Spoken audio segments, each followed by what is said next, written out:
بسم اللہ الرحمن الرحیم۔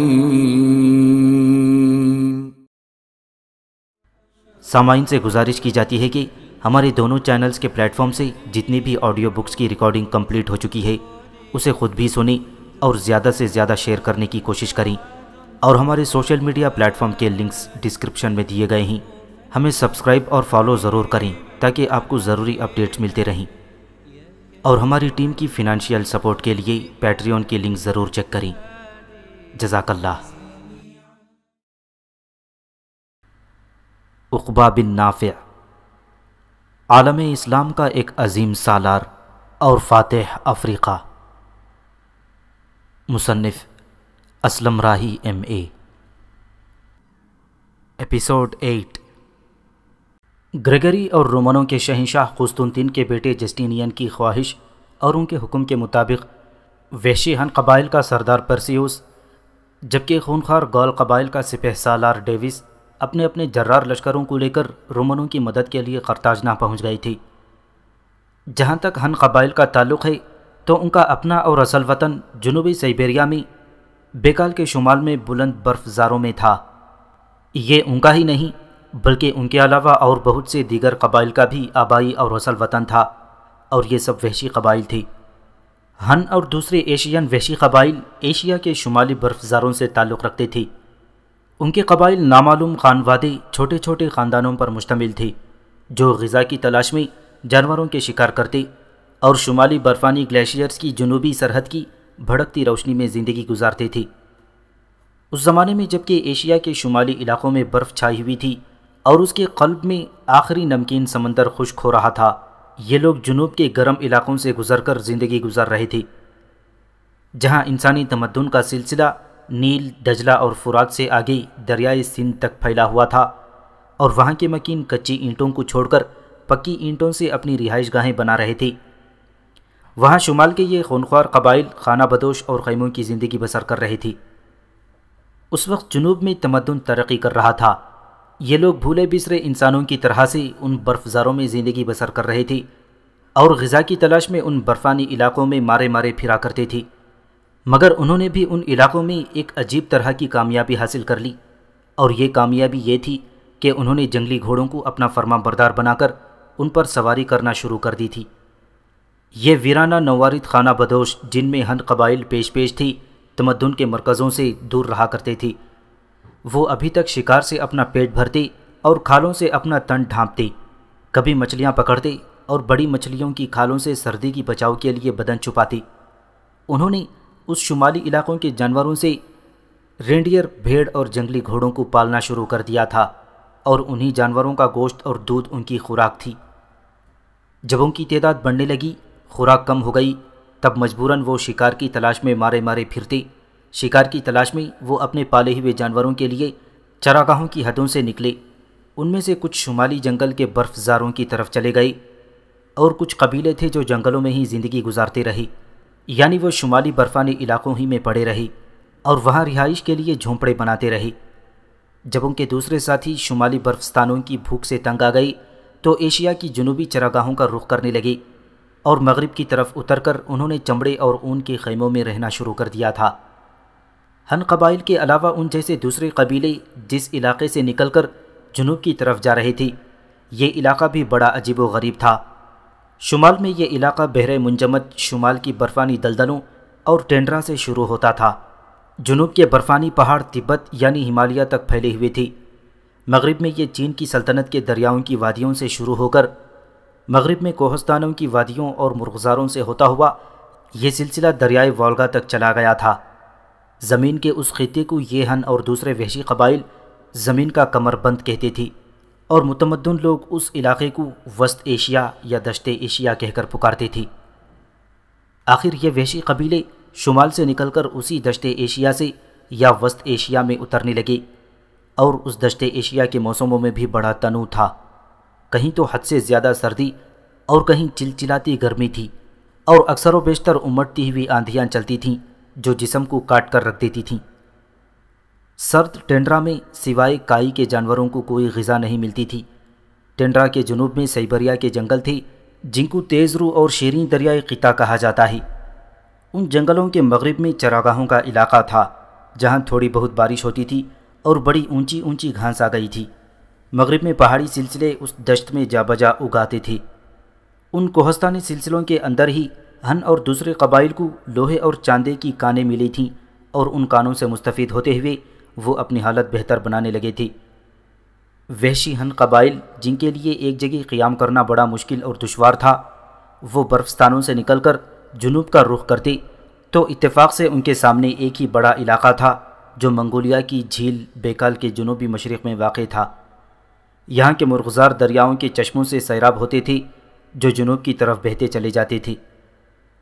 اب ان کا ایک جگہ قیام کرنا اس لیے مشکل تھا کہ جب ایک قبیلہ شمال سے نکل کر زرخیز علاقوں میں داخل ہوتا تو ان کے پیچھے اور بھی قبیلے نکل آتے جو پہلے قبیلے کو وہاں سے مار بھگاتے اور خود وہاں قابض ہوتے۔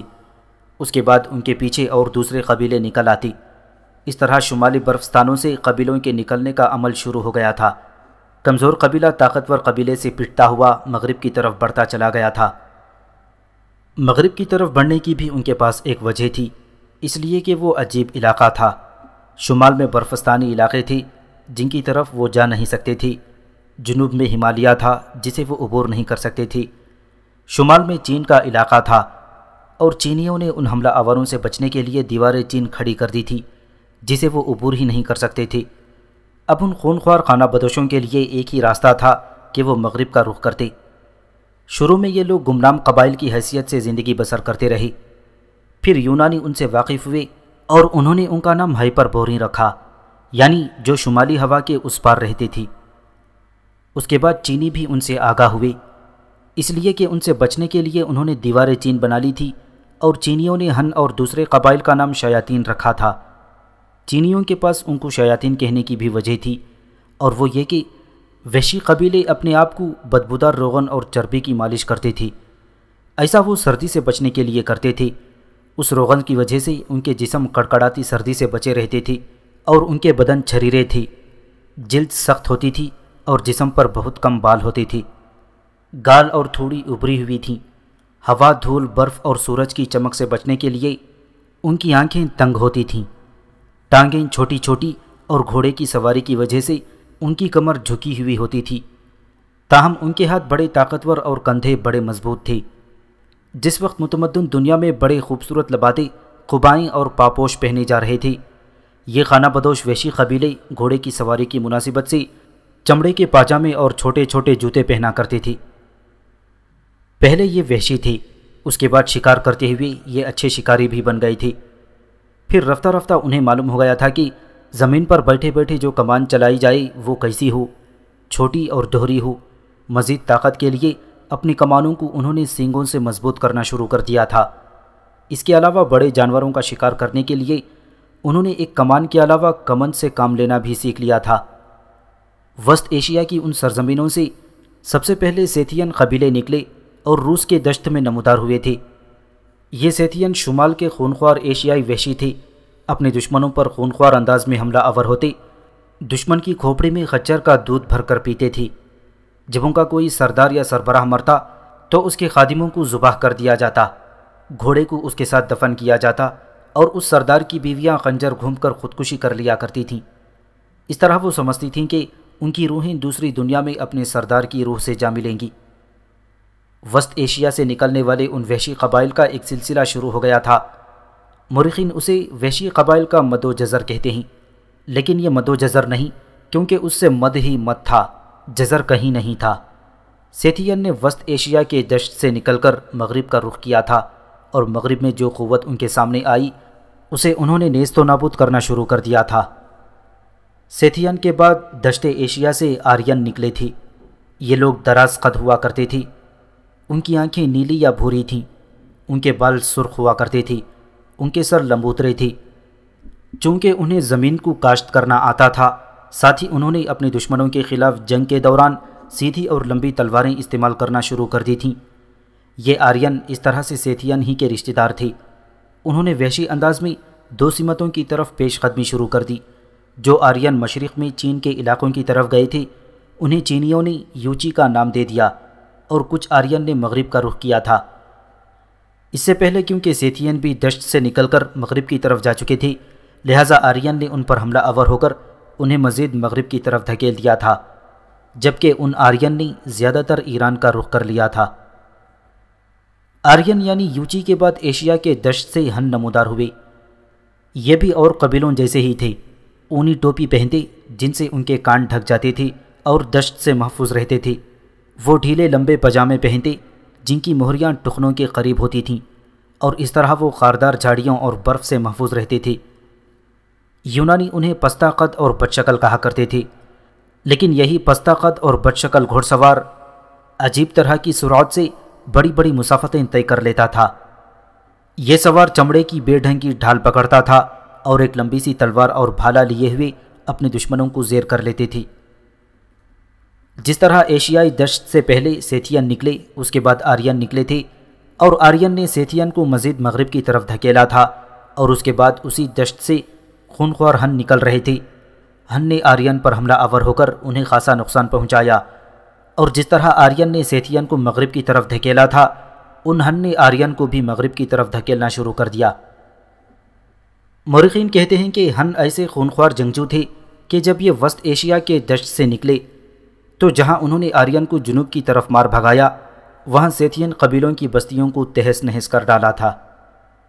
جس دور میں ہن قبائل ایشیا سے نکل رہے تھے، اس دور میں یورپ میں برفستانوں سے نکلنے والے تیونس کے تیونانی اور گاؤت قبائل بڑے خوفناک اور وحشی خیال کے ساتھ نکلے تھے، اور یہ یورپ میں ایسے جنگجو خیال کیے جاتے تھے جو ناقابل تسخیر تھے۔ لیکن ہن قبائل وسط ایشیا سے نکل کر مغرب کی طرف چلے گئے اور یورپ میں داخل ہوئے تو ان وحشی تیونانی اور گاؤت قبائل پر حملہ آور ہو کر انہیں اپنے آگے بھیڑ بکریوں کی طرح قتل کرنا شروع کر دیا تھا۔ ان ہن قبائل کا سردار اٹیلا تھا جو بڑی خونخواری سے مغرب کی طرف بڑھ رہا تھا۔ جس وقت یہ ہن قبائل ایشیا سے نکل کر یورپ کا رخ کر رہے تھے تو ایک یورپی مورخ مارسی لیپس نے ان حملہ آور ہن قبائل کا ذکر مندرجہ ذیل الفاظ میں کیا۔ وہ کہتا ہے، ہن اپنی شخصیت میں ایسے لگتے تھے جیسے دو پیروں والے چھوٹے چھوٹے جانور ہوں۔ یہ بالکل بے ریش تھے۔ جب گھوڑے پر سوار ہوتے تب یوں لگتا کہ جیسے انہیں گھوڑے سے باندھ دیا گیا ہو۔ وہ مزید لکھتا ہے، گھوڑ سواری کے وہ ایسے ماہر تھے کہ گھوڑے کی پیٹھ پر ہی نیند پوری کر لیتے تھے۔ نہ کھیتی باڑی کرتے تھے، نہ ہل کو ہاتھ سے چھوتے، مکانوں میں نہیں رہتے تھے۔ ان کی زندگی مسلسل آوارہ گردی تھی۔ جب اپنے پیروں پر کھڑے ہوتے تو پستہ قد معلوم ہوتے تھے، لیکن جب گھوڑے پر سوار ہوتے تو بڑے عظیم الشان سوار نظر آتے تھے۔ دشت ایشیا سے نکلنے والے یہ ہن قبائل مغرب کی طرف بڑھے اور ہنگری تک جا پہنچے۔ یہ شہر انہی کے نام پر ہنگری موسوم ہوا ہے۔ یورپ میں داخل ہونے کے بعد ان ہن قبائل نے اپنے سردار اٹیلا کی سرکردگی میں تباہی اور بربادی کا خوب کھیل کھیلا، اور رومنوں کو انہوں نے ناقابل تلافی نقصان پہنچایا۔ پھر وقت گزرنے کے ساتھ ساتھ جب ان کے سردار کمزور ہو گئے تو یہی ہن ایک طرح سے رومنوں کے اندر آباد ہو گئی اور ان کے لشکروں میں شامل ہونا شروع ہو گئی تھی۔ جہاں تک وحشی گال قبائل کا تعلق ہے تو مورخین لکھتے ہیں کہ ان کا تعلق دشت ایشیا اور شمالی یورپ سے تھا۔ مورخین مزید لکھتے ہیں کہ جب شمالی برفستانوں میں ان وحشی قبائل کی تعداد حد سے زیادہ ہو گئی تھی اور برف سے ڈھکے ہوئے پہاڑ ان کی آبادی سے بھر گئے، تب انہوں نے اپنی بقا کو جاری رکھنے کی خاطر جنوب کے ہموار اور زرخیز میدانوں کی طرف دیکھنا شروع کر دیا تھا، یہاں تک کہ انہوں نے شمال سے نقل مکانی شروع کر دی، اور سب سے پہلے یہ لوگ شمالی اٹلی میں داخل ہو گئی۔ مورخین کا اس معاملے میں اختلاف ہے کہ یہ وحشی گال قبائل کب اور کس وقت شمال کے برفستانوں سے نکل کر شمالی اٹلی میں داخل ہوئے۔ کچھ مورخین کا خیال ہے کہ یہ لوگ 400 یا 410 قبل مسیح میں شمال سے نکل کر جنوب کی طرف آئے تھے اور مختلف علاقوں سے قبضہ جمانا شروع کر دیا تھا، جبکہ دوسرے مورخین کہتے ہیں کہ یہ اس سے بھی بہت پہلے شمال سے جنوب کی طرف سرک آئے تھے۔ بہرحال پہلے یہ شمالی اٹلی میں داخل ہوئے کیونکہ یہ خانہ بدوش تھی، ایک جگہ جم کر زندگی بسر کرنے کے عادی نہیں تھے، لہٰذا انہوں نے اپنے خانہ بدوشیانہ سفر کو جاری رکھا اور پیش قدمی کرتے ہوئے یہ یوہیمیا اور ہنگری سے ہوتے ہوئے برفوں سے ڈھکے ہوئے کوہستان الپس کی طرف بڑھے۔ دریائے پو کے کنارے کنارے سفر کرتے ہوئے یہ آگے بڑھتے چلے گئے، یہاں تک کہ انہوں نے اٹلی اور اسپین کے کچھ حصوں میں تباہی اور بربادی کا کھیل کھیلنا شروع کر دیا تھا۔ اسپین اور فرانس کیونکہ ان تینوں رومنوں کے علاقے میں تھا، لہٰذا ان علاقوں کے رہنے والوں نے رومن حکومت سے ان گول کے خلاف مدد طلب کی اور ان کی شکایات لکھیں۔ رومن خود بھی ان وحشی قبائل سے خوف زدہ تھے۔ انہوں نے اپنے نمائندوں کے ذریعے فرانس اور اسپین کے لوگوں کو کہلا بھیجا کہ شمال سے وارد ہونے والے ان وحشی قبائل کے ساتھ اچھا سلوک کریں اور ان سے لڑنے یا جنگی رویہ اختیار کرنے کی کوشش نہ کریں۔ گول قبائل کا سب سے بڑا اور خونخوار سالار جو انہیں لے کر جنوب کی طرف گیا تھا وہ گارڈین فورک تھا۔ آہستہ آہستہ یہ لوگ اپنا جنگجویانہ رویہ ترک کرتے ہوئے فرانس اور اسپین میں آباد ہو گئے۔ یہ علاقے کیونکہ رومنوں کے ماتحت تھے، لہٰذا وقت گزرنے کے ساتھ ساتھ ہن قبائل کی طرح یہ وحشی گول بھی رومنوں کے لشکر میں شامل ہونا شروع ہو گئی تھی۔ مورخین نے ان گولوں کو آرین قرار دیا ہے۔ اس طرح قرطاجنہ میں جہاں رومنوں کا ایک بہت بڑا لشکر جمع تھا، وہاں ہن اور وحشی گول قبائل کے لشکر بھی مسلمانوں پر ضرب لگانے کے لیے جمع ہو گئے تھے۔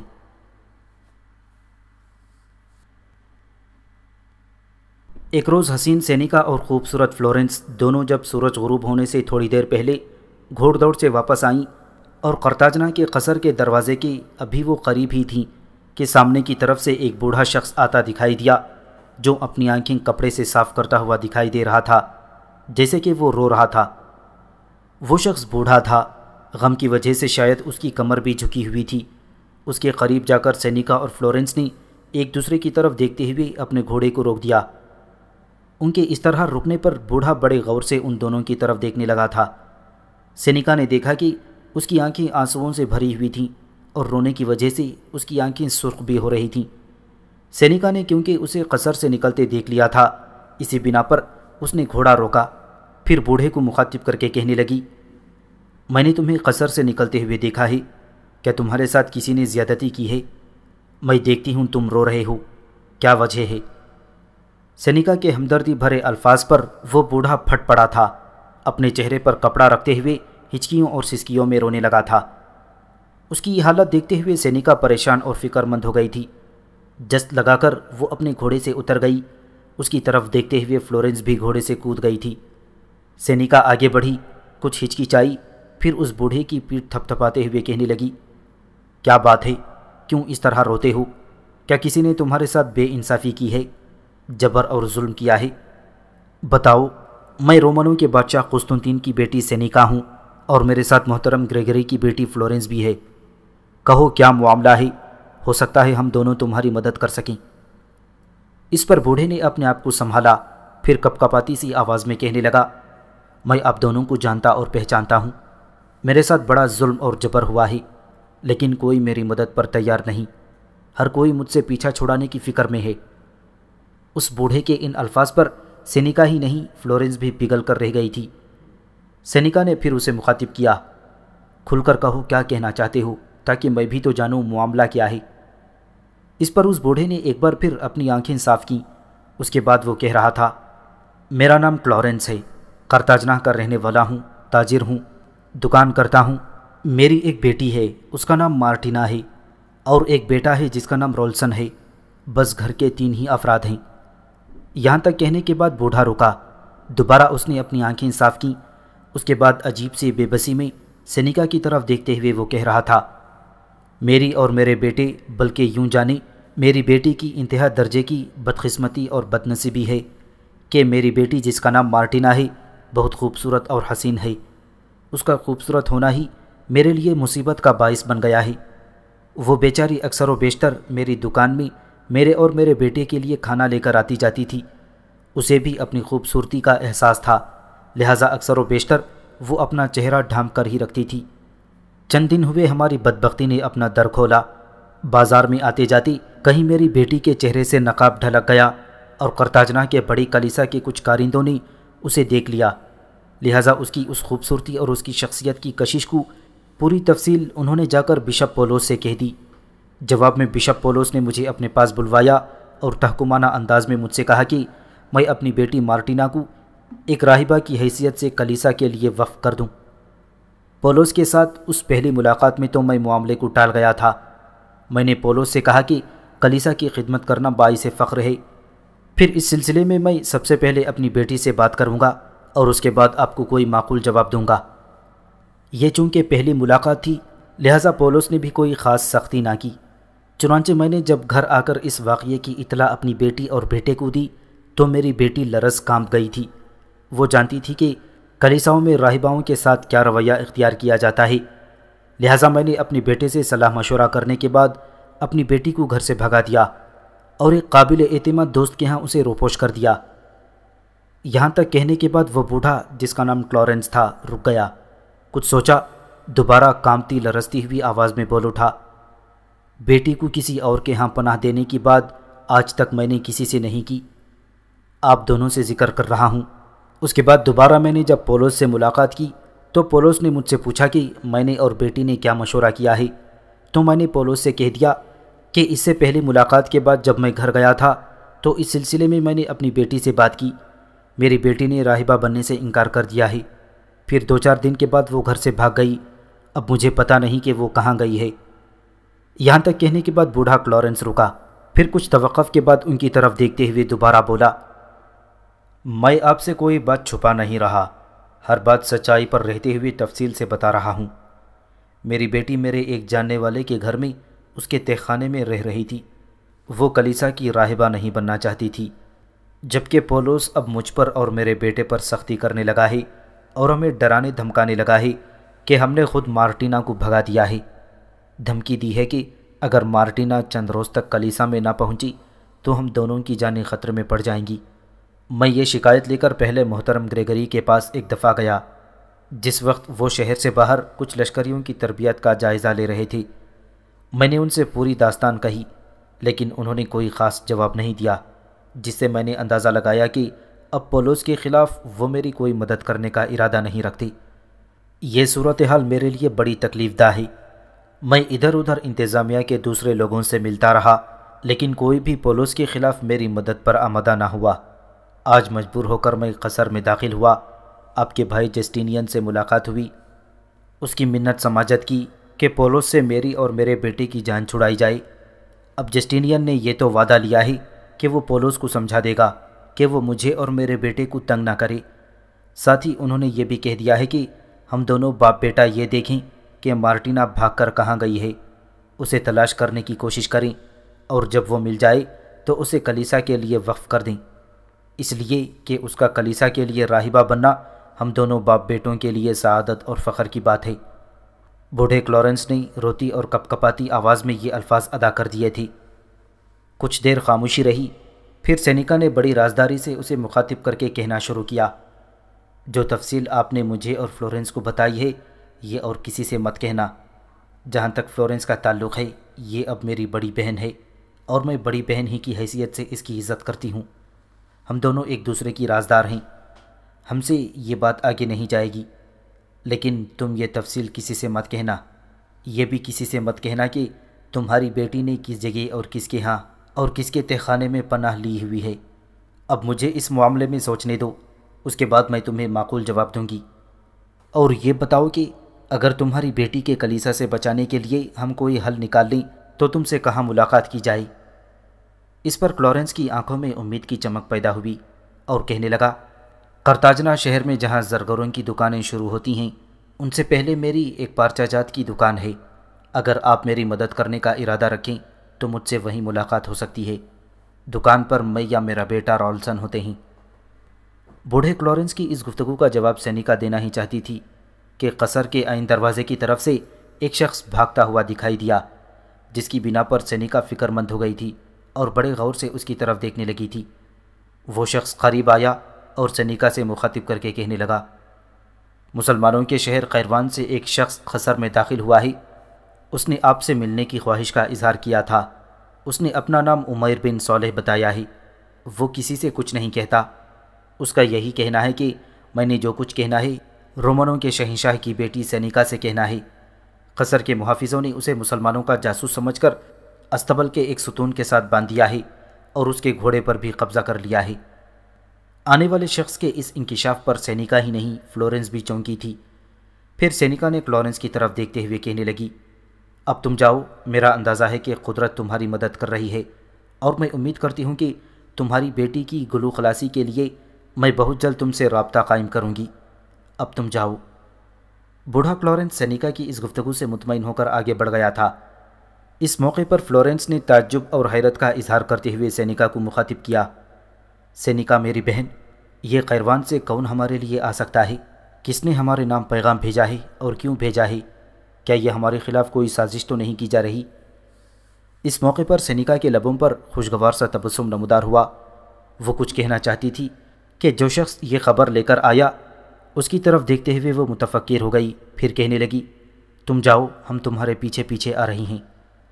اس پر وہ شخص بھاگتا ہوا قصر کے دروازے کی طرف چل پڑا۔ اس کے جانے کے بعد سینیکا نے فلورنس کی طرف دیکھتے ہوئے دھیمے سے لہجے میں کہنا شروع کیا، فلورنس میری بہن، پریشانی اور فکر مندی کی کوئی بات نہیں ہے۔ قیروان میں قیام کے دوران میں نے اپنی زندگی کا ایک بہت بڑا راز چھپایا تھا، تم پر اظہار نہیں کیا تھا۔ یوں میں نے قیروان سے ادھر روانگی سے پہلے ایک شگون نکالنے کی کوشش کی تھی، صرف یہ جاننا چاہتی تھی کہ یہ شگون میرے حق میں نکلتا ہے کہ نہیں۔ میں نے شگون اس طرح نکالنے کی کوشش کی تھی کہ میرے پاس جو جواہرات جڑے ہوئے سونے کے قیمتی 4 کڑے تھے، روانگی سے پہلے 2-4 کڑے میں نے اپنے بستر کے تکیے کے نیچے رکھ دیے تھے اور ادھر آ گئی تھی۔ فلورنس میری بہن، میں نے ایسا اس لیے کیا تھا کہ وہ کمرہ جس میں ہمارا قیام تھا اصل میں پہلے وہ امیر محمد بن اوس کے استعمال میں تھا، اور جس بستر کو میں استعمال کرتی تھی یا جس پر لیٹتی تھی وہ بھی پہلے امیر ابن اوس کے ہی استعمال میں آتا تھا۔ لہٰذا مجھے امید تھی کہ جب ہم دونوں اس کمرے سے نکل کر قرطاجنہ کی طرف روانہ ہوں گی تو حسب سابق پہلے کی طرح امیر محمد بن اوس اپنے کمرے میں آئیں گے۔ جب وہ اپنے بستر کا جائزہ لیں گے یا بستر کو ٹھیک کریں گے تو یقیناً جواہرات جڑے ہوئے 4 کنگن پر ان کی نگاہ پڑے گی اور انہیں اپنے قبضے میں لے لیں گے۔ اس کے بعد میں نے سوچا تھا کہ وہ ان کڑوں کا کیا کرتے ہیں۔ میں نے اپنے دل میں یہ بات ٹھان لی تھی کہ اگر انہوں نے وہ کنگن یہاں میرے پاس نہ بھیجے تو پھر جو ارادہ میں دل میں رکھتی ہوں اسے ختم کر دوں گی، اس کا در بند کر دوں گی۔ لیکن اگر وہ 4 کنگن میرے پاس قرطاجنہ پہنچ گئے تو پھر میں اس کام کا در کھولوں گی جس کے کرنے کا میں نے ارادہ کر لیا ہے۔ سینیکا کی یہ ساری گفتگو کچھ تو فلورنس کی سمجھ میں آ گئی تھی۔ وہ کہنے لگی، سینیکا میری بہن، تمہاری پوری بات میری سمجھ میں نہیں آتی۔ تم کون سا کام کرنا چاہتی ہو؟ کس بات کا تم نے شگون لیا تھا؟ اور پھر تم نے مجھے اس کے متعلق کچھ بتایا کیوں نہیں؟ اس پر سینیکا مسکرائی اور کہنے لگی، چلو قصر میں چلتے ہیں۔ جو مسلمان گرفتار ہوا ہے دیکھتے ہیں وہ کیوں گرفتار ہوا ہے، کیا وہ کنگن لے کر آیا ہے یا یہ کوئی دوسرا شخص ہے۔ اس سے ملاقات کے بعد باقی تفصیل تم سے کہوں گی۔ سینیکا کے ان الفاظ سے فلورنس بھی مطمئن ہو گئی تھی، لہٰذا اپنے گھوڑوں کو ایڑ لگاتے ہوئے دونوں آگے بڑھیں، قصر میں داخل ہوئیں۔ جب وہ قصر کے استبل کی طرف گئیں تو انہوں نے دیکھا کہ قصر کے سامنے کچھ مسلح جوان کھڑے تھے۔ وہ مسلمان جو قصر میں داخل ہوا تھا اس نے اپنا نام عمیر بن صالح بتایا تھا۔ اسے انہوں نے استبل کے ستون کے ساتھ رسیوں سے باندھ دیا تھا۔ شاید عمیر بن صالح کی گرفتار کیے جانے کی خبر گریگری جسٹینین اور گریگری کی بیوی کلاوڈیا اس کے بیٹے ہیلڈورک کو بھی ہو گئی تھی، لہٰذا جس وقت اپنے گھوڑوں کو بھگاتی ہوئی سینیکا اور فلورنس استبل کے سامنے آئیں تو وہ سب لوگ بھی قصر کے سکونتی حصے سے نکل کر استبل کے سامنے آن کھڑے ہوئے تھے۔ سینیکا اور فلورنس دونوں اپنے گھوڑے سے اتریں۔ اتنی دیر تک گریگری جسٹینین اور کلاوڈیا بھی ستون کے قریب آن کھڑی ہوئے تھی۔ پھر گریگری نے سینیکا کو مخاطب کیا، بیٹی، یہ مسلمان قصر میں داخل ہوا تھا، اس نے اپنا نام عمیر بن صالح بتایا ہے، اس نے تم سے ملنے کی خواہش کا اظہار کیا تھا۔ قصر کے محافظوں نے اسے جاسوس سمجھ کر قصر کے ستون کے ساتھ باندھ دیا ہے، اور ہم سب تمہاری اور فلورنس کی آمد کا انتظار کر رہے تھے۔ گھوڑے سے اتر کر سینیکا ستون سے بندھے ہوئے عمیر بن صالح کے پاس بڑھی، فلورنس بھی اس کے ساتھ تھی۔ قریب جا کر سینیکا نے بڑے غور سے اس کا جائزہ لیا، پھر اس سے مخاطب کر کے کہنے لگی، تم کیوں مجھ سے ملاقات کے خواہش مند تھے؟ بتاؤ کہ اس غرض سے قرطاجنہ میں داخل ہوئے ہو۔ اس پر عمیر بن صالح نے لمحہ بھر کے لیے سینیکا کی طرف دیکھا، پھر کہنے لگا، قسطنطین کی بیٹی، میں کسی برے ارادے سے نہیں آیا۔ ان لوگوں نے میری آمد پر مجھے جھپٹ لیا اور یہاں ستون کے ساتھ باندھ دیا۔ مجھ سے یہ تو پوچھا ہوتا کہ میرا مدعا کیا ہے، لیکن کسی نے مجھے بولنے کا موقع ہی نہیں دیا۔ قصر کے کچھ محافظوں نے اپنے ساتھیوں کو مشورہ دیا کہ میری پٹائی کرنی چاہیے، مجھے خوب مارا جانا چاہیے تاکہ اصلیت اگل دوں، پر بھلا ہو ان کا، انہوں نے مجھے مارا نہیں، ستون کے ساتھ باندھ دیا ہے۔ اس کے ساتھ ہی عمیر بن صالح نے اپنے لباس کے اندر سے سونے کے جواہرات کے 4 کنگن نکالے اور سینیکا کی طرف بڑھاتے ہوئے کہنے لگے، قسطنطین کی بیٹی، قیروان میں آپ کا قیام جس کمرے میں تھا وہ کمرہ جب صاف کیا گیا تو یہ 4 کڑے وہاں ملے تھے۔ صفائی کرنے والے لشکری نے یہ کڑے اٹھا کر ہمارے امیر محمد بن اوس کو پیش کیے۔ چونکہ اس کمرے میں آپ کا قیام تھا اور آپ کے ساتھ محترم گریگری کی بیٹی فلورنس بھی قیام کیے ہوئے تھے، محمد بن اوس نے یہی اندازہ لگایا کہ یہ سونے کے قیمتی کڑے آپ ہی کے ہو سکتے ہیں۔ اس بنا پر مجھے قرطاجنہ کی طرف بھیجا گیا تاکہ آپ کی یہ امانت یہ کڑے آپ تک پہنچائیں۔ سینیکا نے چاروں کڑے الٹ پلٹ کر دیکھے، پھر بے پناہ خوشی کا اظہار کرنے لگی تھی۔ تمہاری بڑی مہربانی کہ تم یہ میرے قیمتی کڑے میرے پاس لے کر آئے، یہ میرے ہی ہیں، اور افسوس جب میں قیروان سے روانہ ہوئی تو یہ کڑے میں تکیے کے نیچے بھول گئی تھی۔ اگر یہ کڑے تمہارے امیر محمد بن اوس نے بھجوائے ہیں تو ہماری طرف سے ان کا اور نعیم بن حماد دونوں کا شکریہ ادا کرنا۔ رومن لڑکیاں جب قیروان میں قیام کیے رہیں تو انہوں نے ہماری جانوں اور ہماری آبرو کی حفاظت کا اہتمام کیا تھا۔ تم چونکہ ایک اچھے کام کے سلسلے میں قرطاجنہ میں داخل ہوئے اور ایک لمبا سفر طے کر کے آئے ہو، لہٰذا تم فی الفور یہاں سے واپس نہیں جاؤ گے، ایک معزز شخص کی حیثیت سے ہمارے شاہی مہمان خانے میں قیام کرو گے۔